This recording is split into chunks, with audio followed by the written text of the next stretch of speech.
And gentlemen, and welcome back into another edition of Keytime Sports. Please like, comment, share, subscribe.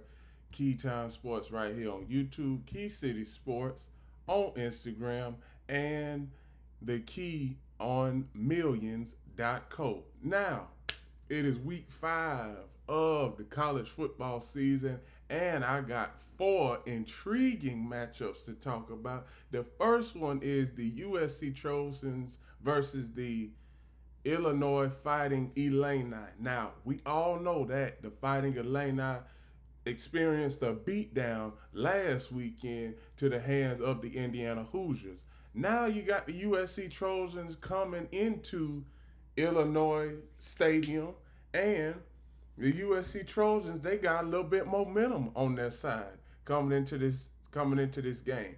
Now, Jay Maiva, he has his season statistics are 68 of 96, 1,223 yards, 9 touchdowns, 0 interceptions. That is key to this game because he does not turn over the ball. Here is the Trojans rushing attack led by W. Jordan. Here is the Trojans receiving core. Here is the Trojans kicking game.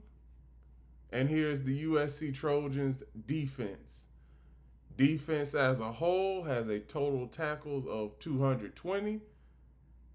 And let's see what their offense can do. Now, their offense is one of the tops in college football at 51 points a game. First downs, 56, third down efficiency, 56%. Fourth down efficiency, 83%. So that is one of the best in college football. So the USC Trojans offense is top notch, and the USC Trojans defense is above average. You can live with that as a coach and as a team. You have a dominant offense and an above average defense. Now let's look to the Illinois Fighting Illini. They got beat down last week, like I said a few seconds ago. L. Outmer, 70 of 885 yards, 9 touchdowns, 0 interceptions. He doesn't turn the ball over, but we all know that last Saturday night for Illinois, it was not a good night. Indiana ran all over them. So back to what I was saying. Here is the Fighting Illini rushing attack. Here's the Illini receiving core. Here is the Illini kicking game. Defense. Here's their defense. Solo tackles on defense and tackles as a whole as a defensive unit, 243. Here are the storylines for this game. Big Ten matchup features Illinois squaring off versus USC. USC 4-0 at Illinois 3-1. Key stats: Illinois' offense overall 344.5 yards per game, 103rd in college football currently. Passing 220.5 yards per game, 75th in college football currently. Rushing yards 124 yards per game, 102nd in college football currently. 36.3 points per game, 43rd in college football currently. That's the Illinois offense. The Illinois defense, 346 yards per game, 63rd in college football currently, 212 yards per game, 70th in college football currently. Rushing, 134 yards per game in college football, 134 yards per game, 65th in college football currently. Scoring, 21.3 points per game, 60th in college football currently. That is the Illinois Fighting Illini offense and the defense that I just went over. Now let's get to the Trojans offense. Overall, Trojans offense, 583.8 yards per game, third in college football currently.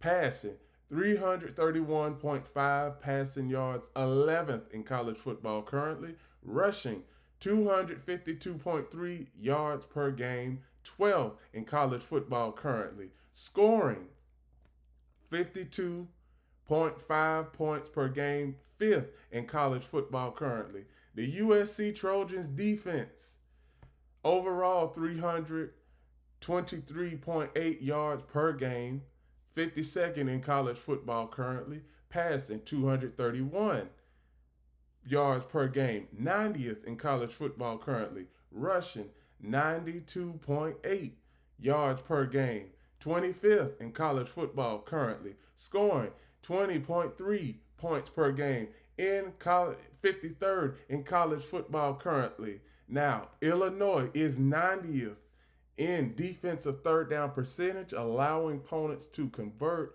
over 40.8% of the time. USC ranks 14th on offense, converting on 56.1% of their third downs. Both teams have strong turnover margins. Illinois ranks 10th in the FBS at +5, and USC ranks 19th at +4 turnover margin.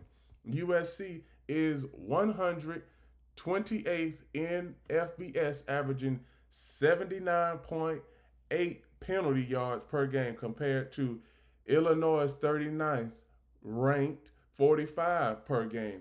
Illinois is 58th in FBS red zone offense, scoring on 88.9% of their trips.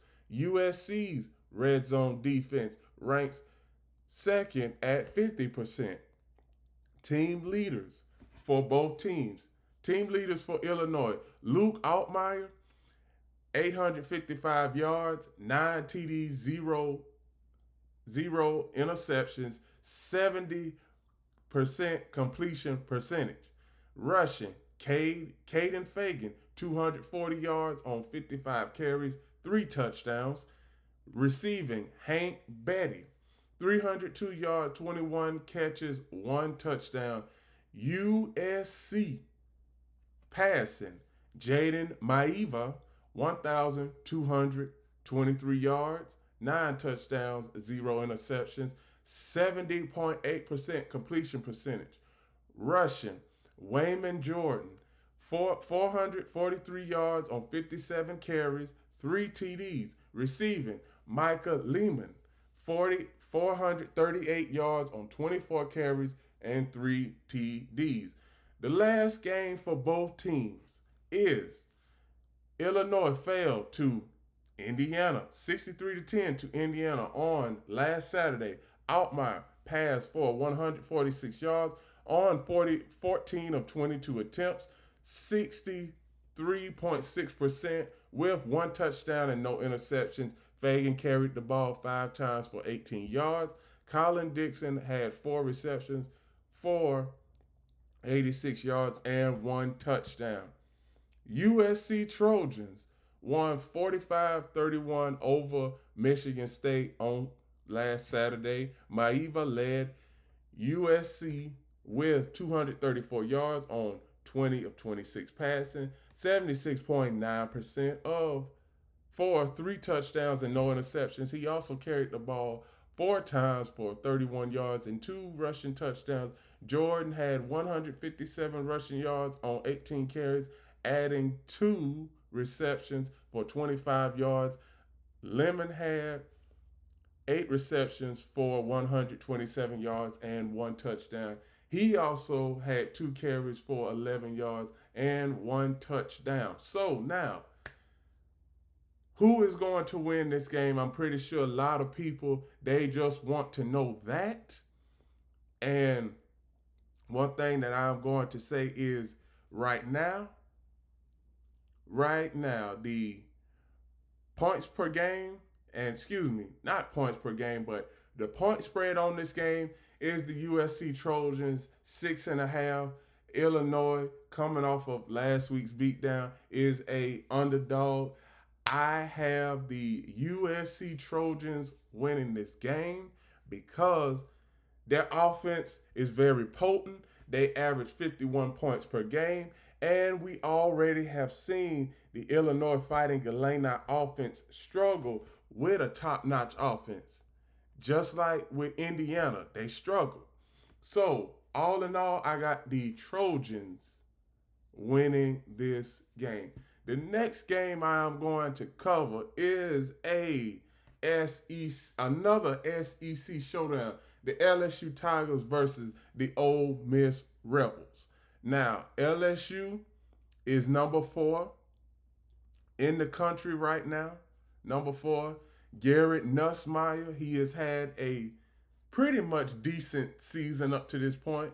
Garrett Nussmeier, 94 of 137, 962 yards, completion percentage 68.6%, completion percentage, touchdowns to interception 6, TDs to 2 interceptions. Here is the Tigers rushing attack. Here is the LSU Tigers receiving core. Here is their kicking game. Here is the LSU defense. Now, I have to say, the LSU defense has improved since the start of this season. We all know that the last couple of seasons, LSU's defense has been like a hot knife through butter, haven't been able to stop anybody. But now we see defensively as a whole for LSU, they've gotten 226 tackles as a defensive unit. Now let's see what the Ole Miss Rebels, first off, let's see the LSU offense. LSU's offense averaged 29 points per game. Third down efficiency is 47%. Fourth down efficiency is 75%. Now, they are going to have times in this game where they are going to have to go for it on fourth down because the Ole Miss offense is very potent. Now, let me get to the statistics for the Ole Miss Rebels. Now, T. Chambliss, 42 of 62, 719 yards, completion percentage 67.7% completion percentage, 4 touchdowns, 0 interceptions. This guy hasn't threw any interceptions yet. The rushing attack for the Ole Miss Rebels. Here's their rushing attack. Here is the receiving core for the Ole Miss Rebels. Here's the kicking for the Rebels. And here is the defense for the Ole Miss Rebels. Defensively, as a unit, they have 267 solo tackles as a defensive unit. Here is the Ole Miss offense. Now, I just know that the Ole Miss offense is way better than the LSU offense. As you can see, 44.8 points per game. Third down efficiency is 53%. Fourth down efficiency is 100%.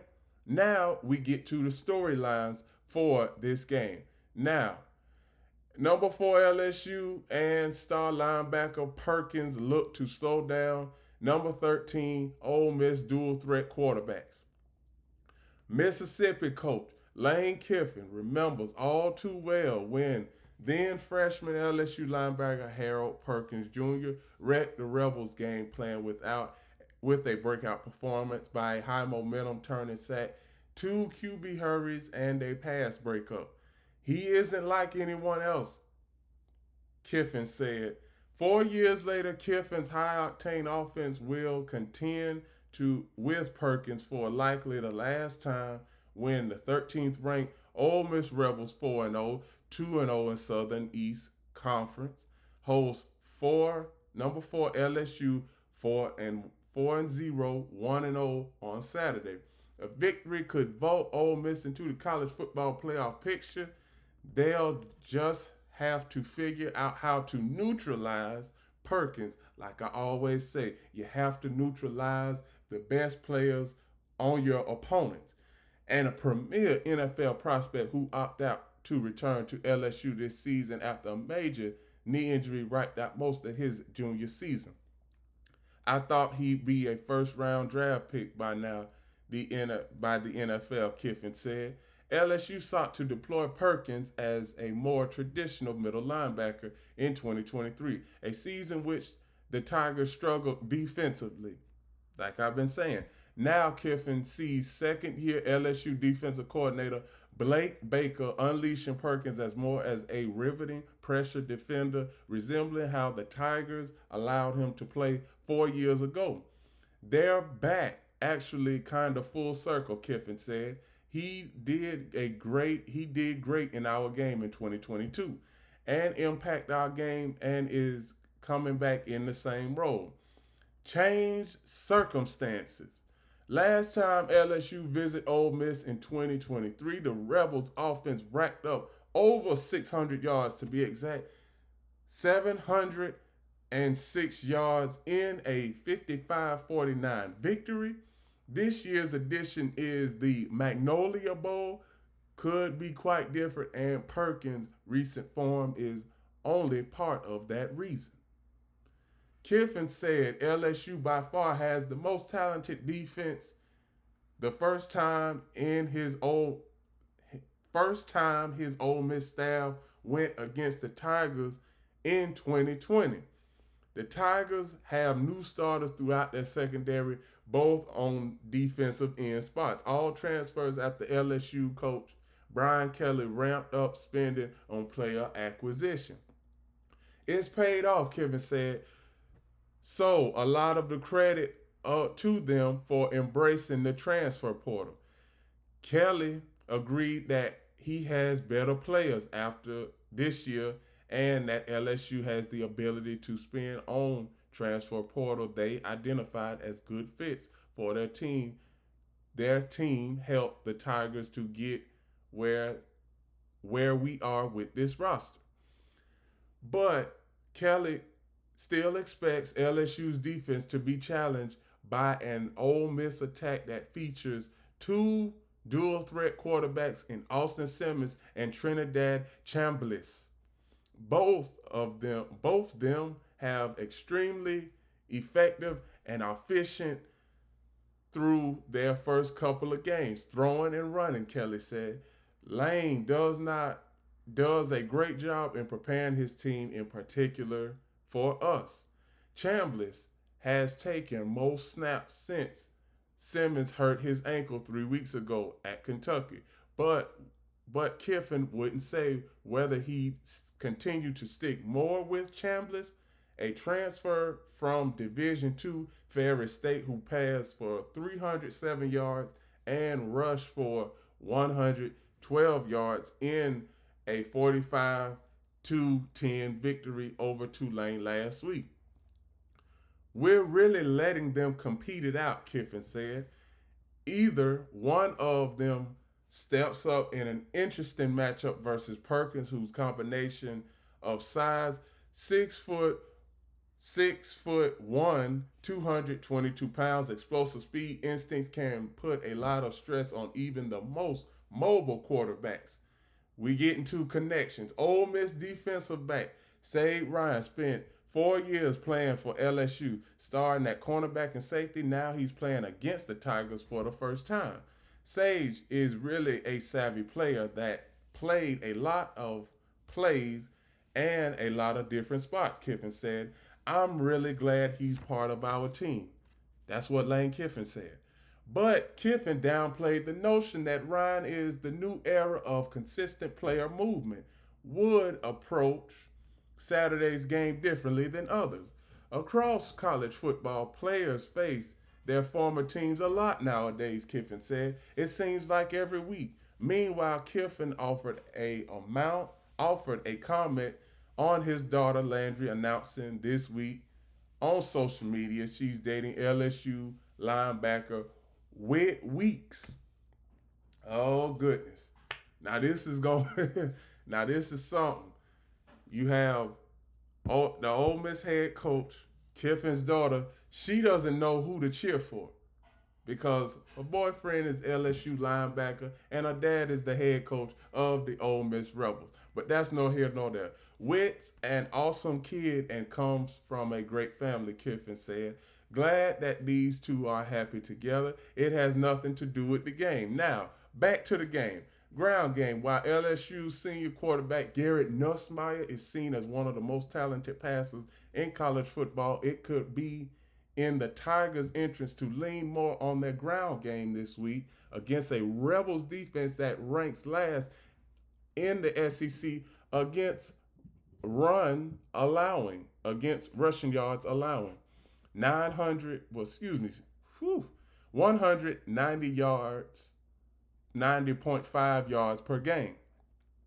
But that could depend on the condition of number one LSU running back Caden Durham, who sprained his ankle in last weekend's victory over southeastern Atlanta. Behind Durham our sophomore, behind Durham are sophomore Jawan Johnson, freshman Harlem Berry, and junior Caleb Jackson, along with receivers Xavion Thomas and Baron Brown, who both are periodically involved in the run game. So now we have all of those storylines for LSU and Ole Miss. Now let's get back to the point spread. Point spread for this game. Let me see. Point spread for this game is still the same. It's a 1.5 favorite for the LSU Tigers. It opened up as a 1.5 favorite for the LSU Tigers. Now it has flipped. A 1.5 favorite for the Ole Miss Rebels.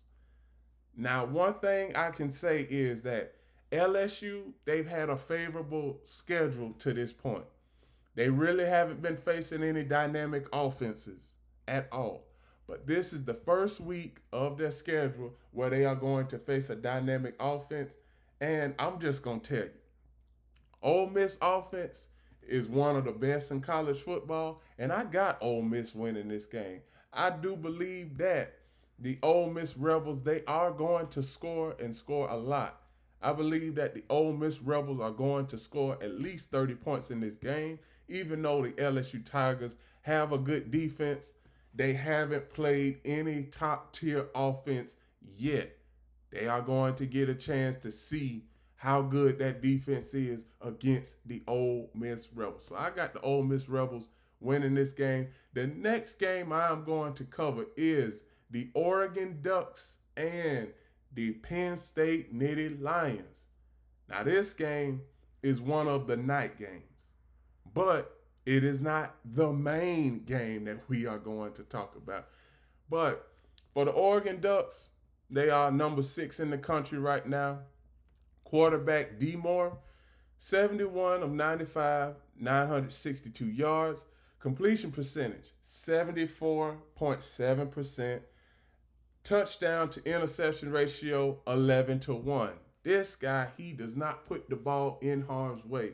Here is the Oregon Ducks rushing attack. Here's the Oregon Ducks wide receiver core. Here's the Oregon Ducks kicking. Here is the Oregon Ducks defense. Now, defensive unit as a whole, as far as tackles, they have 252 yards. Now, here's the Oregon Ducks offense. Oregon Ducks offense, one of the best offenses in college football at 51.3 points per game. Third down efficiency on offense is 58%. Fourth down efficiency is 68%.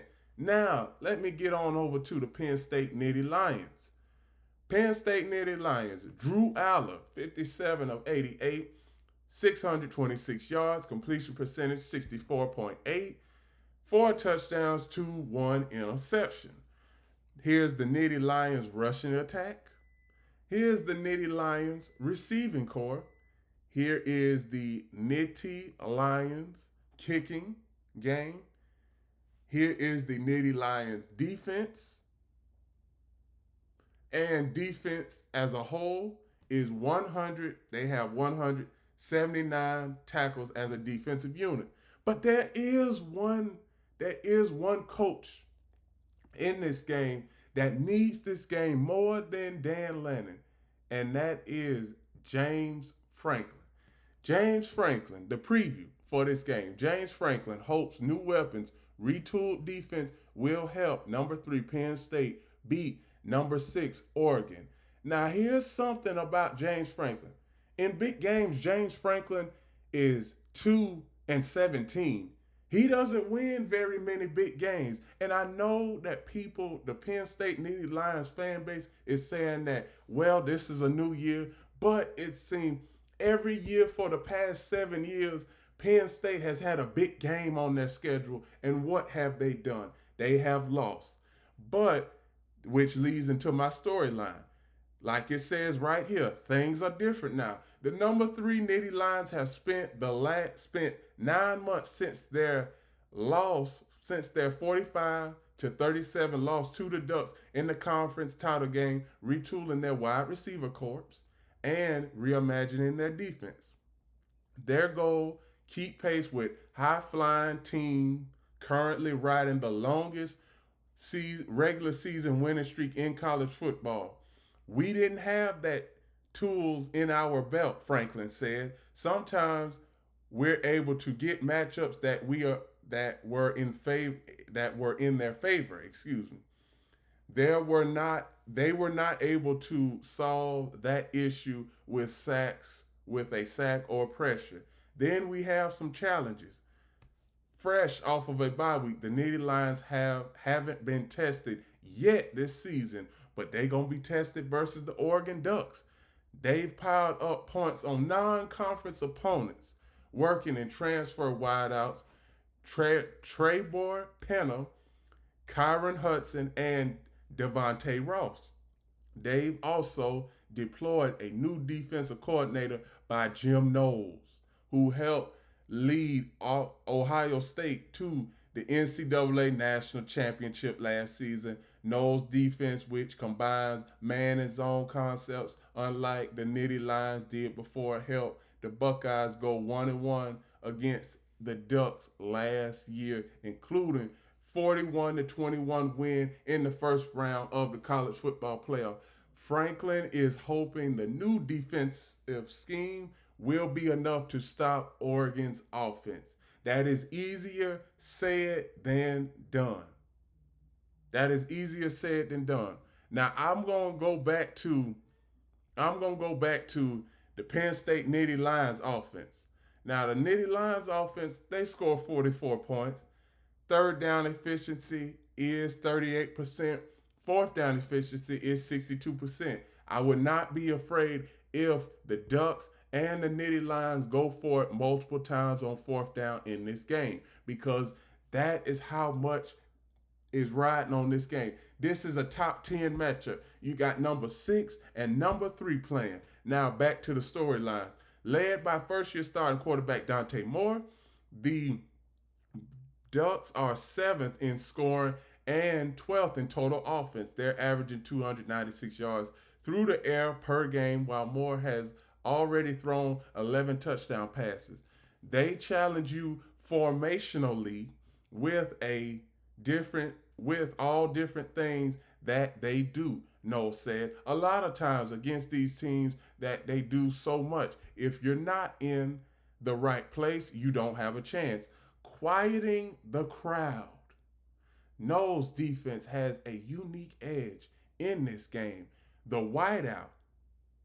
That's what the Nittany Lions are going to do. This is a Saturday night game, so the whiteout is coming. The Nittany Lions will have more than 100,000 fans clad in all white, contrasting against an inky black sky, bellowing collectively at nearly 120,000 decibels every time the Ducks have the ball.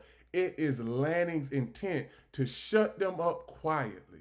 So far, Oregon has scored touchdowns on all but one of their opening possessions this season, but that was against illegitimate competition. They've scored 8 first-quarter touchdowns in total. Starting fast is important for us in each game, but certainly matters in games like this, right? Lanning said. When the crowd's involved, that's something that you can attack early. If you start fast, that can be an asset. Aller's experience. Penn State quarterback Drew Aller knows he played solidly in the Big Ten championship game. He also knows past performances against the Ducks don't mean much heading into Saturday's game.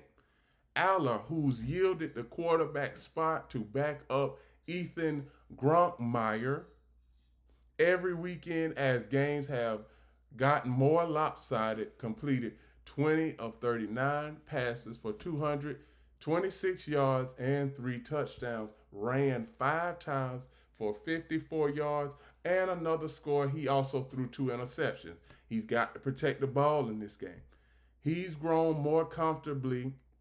He's grown more comfortable as Hudson, Ross, and Penner have developed chemistry. Tight end Luke Reynolds has also proven himself to be a sturdy target in an offense that has moved quickly at times. The Nittany Lions will likely look to keep Oregon's defense on its heels with tempo. Penn State's offensive coordinator Andy Chaloknicki has utilized no huddle offense regularly through the first 3 games. Allard likes directing traffic at speed.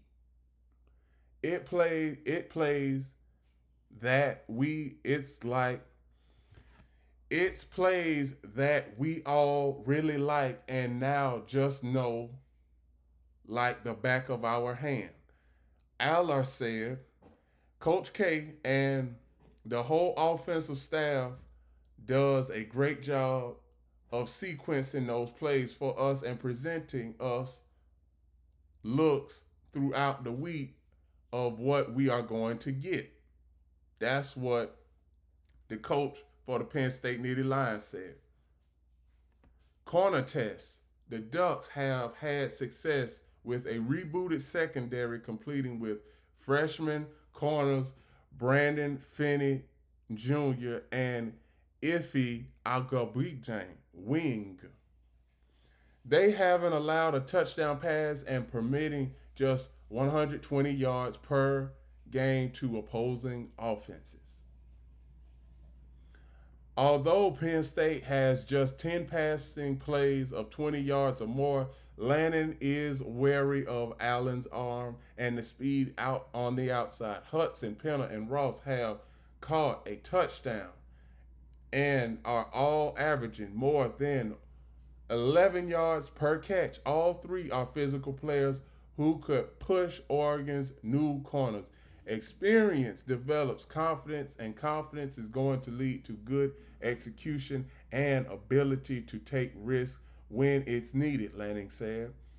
You know, tackle well, go make plays on the ball, like all those things that are going to develop over time.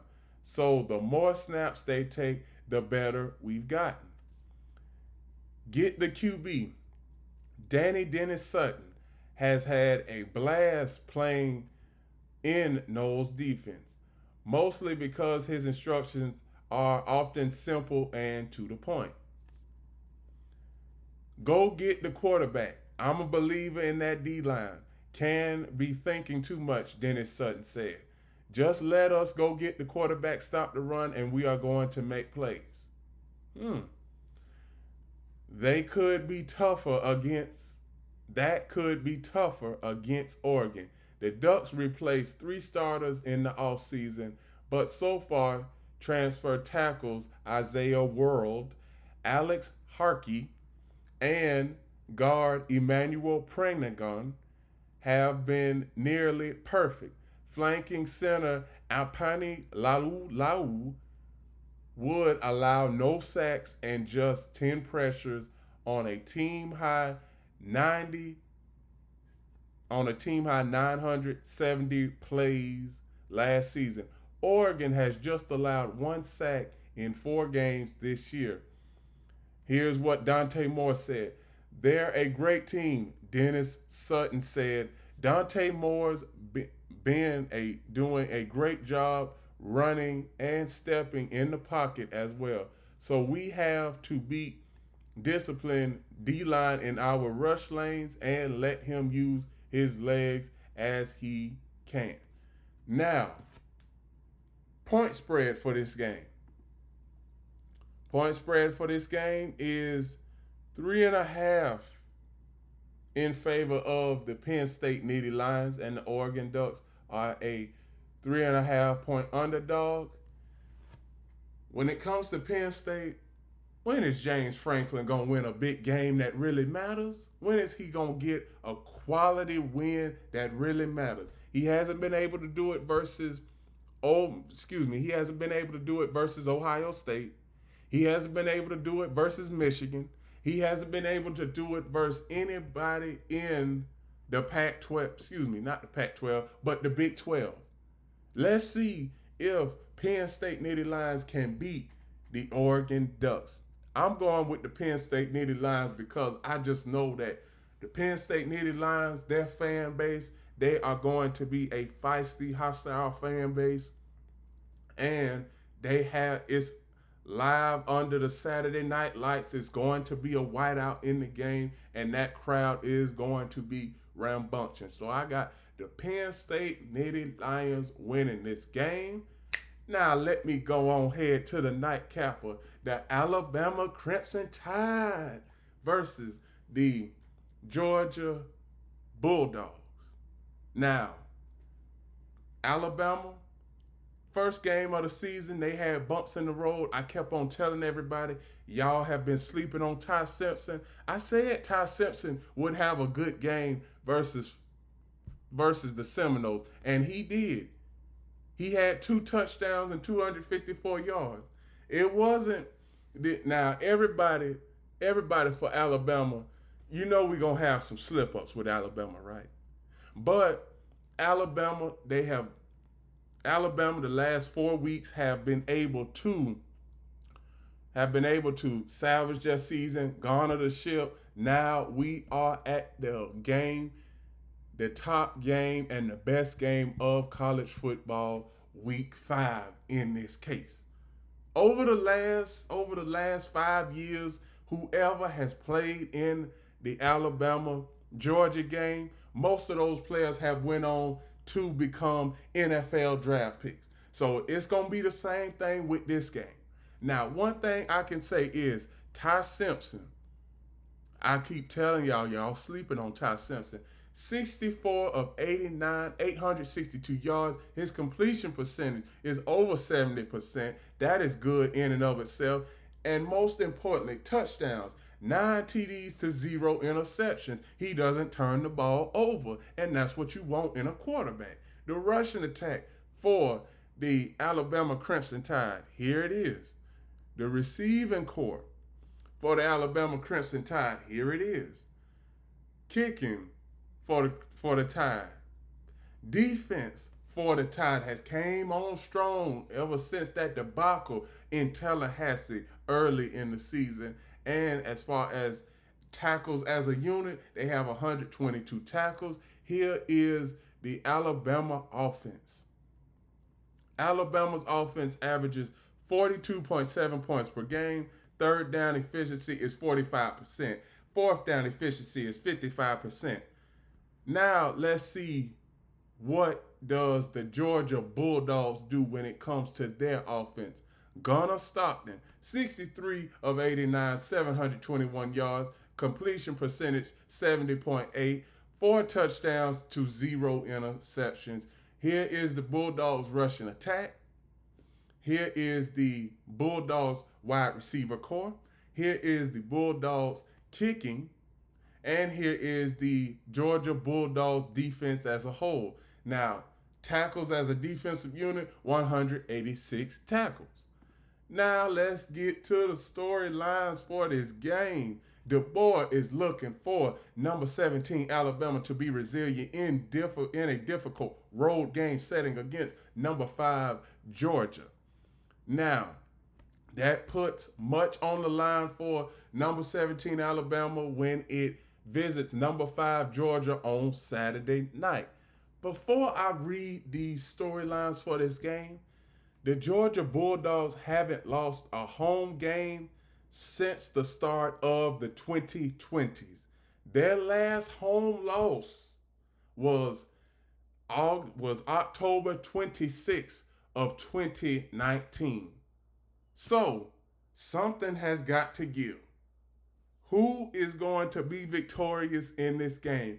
Now I got to get to these storylines. The Crimson Tide's 31-17 season opening loss at Florida State that I mentioned earlier.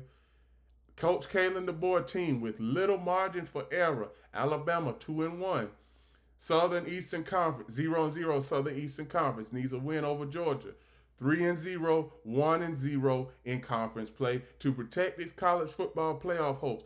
DeBoer hopes his players learn from the painful loss at Florida State as they prepare for their second road game. We've got to be resilient, DeBoer said. We know that there are going to be storms we have to weather in the SEC on the road, he said. And you've got to do it. No one else is going to do it for you. Alabama answered the Florida State loss with back-to-back wins, including confidence building 38-14 home win over Wisconsin on September 13th. I know there's a high want to factor this group has, DeBoer said. They've shown it in work. They've shown it in their preparation. That's the key. Really just prepare, invest, and do everything you can to be confident at doing something special together. Georgia also enjoyed a confidence boost in its last game. 44-41 overtime win at Tennessee on September 13th. As Gunnar Stockton threw 304 yards and 2 touchdowns, also ran for a score. The Bulldogs needed the boost in their SEC opener following a sluggish 28-6 win over Austin Peay that left Coach Kirby Smart looking for more explosive plays for his offense. Junior wide receiver Zachariah Branch answered the call against Tennessee by leading the Dogs with 5 receptions for 69 yards with a touchdown and a 2-point conversion. Hot quarterback Alabama Ty Simpson, I keep on saying, y'all sleeping on Ty Simpson, completed 24 of 29 passes, 382 yards, and 4 touchdowns, including 2 to Ryan Hollywood Williams in the win over Wisconsin. 2 of the incompletions came on drops. Smart said Simpson is probably the hottest quarterback right now in all of college football. His last 2 outings, I don't know that I've seen an incompletion, like the ball doesn't hit the ground. Simpson replaced 2-year starter Jalen Milroe, a 3rd-round pick by Seattle, who was a threat as a runner and a passer. He's been accurate. He's been quick with the ball, Smart said. They're really hard to defend because of their skill. They've got tremendous skilled receivers, backs, tight ends, but we've got a trigger guy that can get those guys the ball, and they do, as he's seen on the field. DeBoer versus top 25 teams. Let's get into his record. DeBoer, the former Washington coach, in his second season at Alabama is 15-3 against top 25 teams. That includes a 5-1 record against teams in the top 10. The Crimson Tide beat number 2 Georgia 41-34 in Tuscaloosa last season in DeBoer's first SEC game as Alabama's head coach. The long-awaited visit. Smart, the former Alabama defensive coordinator in his 10th season at Georgia, and has his first home game against the Alabama Crimson Tide. Alabama has proved to be a difficult opponent for Georgia under Smart, who has a 1-6 record in the rivalry. Smart's one win over his former home was memorable, beating Alabama in Indianapolis on January 10th, 2022 to win the national championship that would end Georgia's 41-year national championship drought. And Smart led the Bulldogs to back-to-back titles the following year. Alabama has won 4 games over Smart and Georgia in Atlanta, including 3 SEC championships and the 2018 national championship game. Playing the best. Branch said the visit from Alabama on national TV, ABC, is kind of that game that attracted him to transfer from Southern California.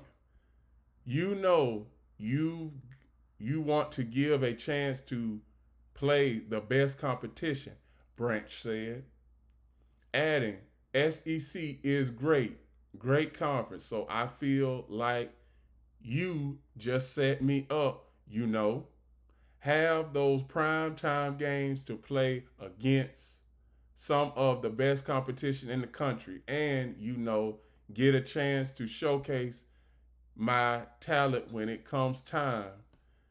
Top 25 fixtures. Alabama is currently 17th in its ranking, 28th, 283rd consecutive week in AP Top 25 poll. Georgia has made the AP Top 25 poll in 137 consecutive weeks. So now, the point spread for this game and who I got winning this game. The point spread for this game is 2.5. It started off at 3. The Georgia Bulldogs were a 3.5 point favorite as of Wednesday. But as far as right now, 9:45 a.m. on Friday, September 27th, currently the Bulldogs are a 2.5 point favorite. The Alabama Crimson Tide are a 2.5 point underdog. I am going to take the Alabama Crimson Tide in this game. I just think that when it comes to the Georgia Bulldogs' home field advantage, I believe that they haven't ran across a team like Alabama. Now, let me tell you, they have played over 60 home games, since the start of 2020. And their last home game they lost was against South Carolina, August 26th of 2019. That has been over 4,000 days. That was 4,000 days ago. Now, let's see if Alabama can give the Georgia Bulldogs their first home loss in over 4,000 days. I got the Alabama Crimson Tide winning this game and Roll Tide. So now, that is my predictions and outlook for Week 5 of the 2025 college football season. Please like, comment, share, subscribe. Click the notification bell. Keytime Sports right here on YouTube. Key City Sports on Instagram. And the KeyOnMillions.co. Go on over there on Millions.co because we doing big things. And remember, everybody, one last thing, the key is always on time.